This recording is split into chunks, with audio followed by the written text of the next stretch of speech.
कुछ कांग्रेस के लोग कह रहे थे राहुल गांधी जी और विपक्ष के नेताओं ने बवंडर खड़ा किया। अरे भाई, बवंडर नहीं बलंडर है, और मैं बताने वाला हूं कैसे।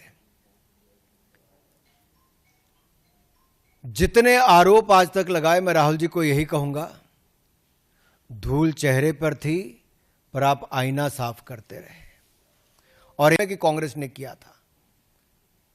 ये एक नहीं, ऐसे अनेक उदाहरण हैं।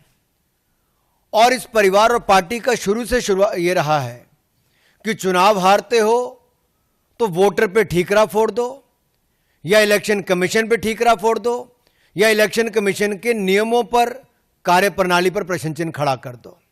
इंदिरा गांधी जी ने तो यहां तक कह दिया कि मतदाता मूर्खों का टोला है। Indira Gandhi said voters a bunch of fools. और इस 77 का चुनाव हारने के बाद कहा। 1999 में जब राजीव गांधी जी हारे तो उन्होंने बैलेट पेपर पर ठीकरा फोड़ दिया।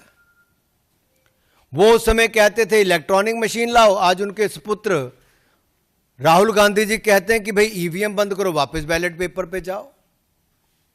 और ये एक के बाद महाराष्ट्र, हरियाणा, दिल्ली, अनेकों राज्यों और देश में 3 बार लगातार चुनाव हारने के बाद, 90 चुनाव हारने के बाद राहुल गांधी जी आरोप प्रत्यारोप पर लगातार जारी हैं।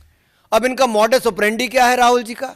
चुनाव हारो, झूठे आरोप लगाओ, कभी इलेक्शन कमीशन में कंप्लेंट दर्ज मत कराओ, कभी सबूत मत दो, और लोकतंत्र को फर्जीवाड़ा करके एक तरह से जनता को भ्रमित करने का काम करो, लोकतंत्र को नीचा दिखाने का काम करो। मेरा राहुल गांधी से सीधा सवाल है, किस बात का डर है राहुल जी? शपथ पत्र नहीं देते, सबूत नहीं देते, झूठे आरोप लगाकर भाग जाते हो, और यही आपका तरीका हो गया है। भ्रम फैलाया चुनाव के समय संविधान का लेकर, आज संवैधानिक संस्थाओं पे प्रश्न चिन्ह खड़ा करते हो। और ये देखिए, शूट एंड स्कूट का इनका पुराना है। इलेक्शन कमीशन ने राहुल गांधी जी को बुलाया, वोटर रोल इशू पे नहीं गए। उनको कहा एविडेंस दे दो, बार बार कहा, नहीं दिया राहुल गांधी जी ने और कांग्रेस पार्टी ने।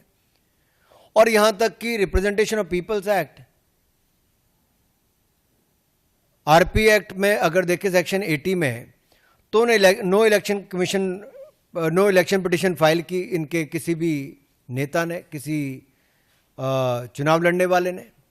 और अगर आप दाहिनी ओर देखेंगे तो इंडियन नेशनल कांग्रेस और आरजेडी को, ये पूरा चार्ट देखिए आप ध्यान से।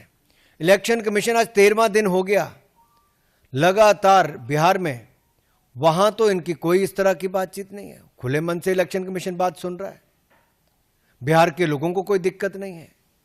लेकिन जब इनके पास बिहार में मुद्दा कोई नहीं बचा,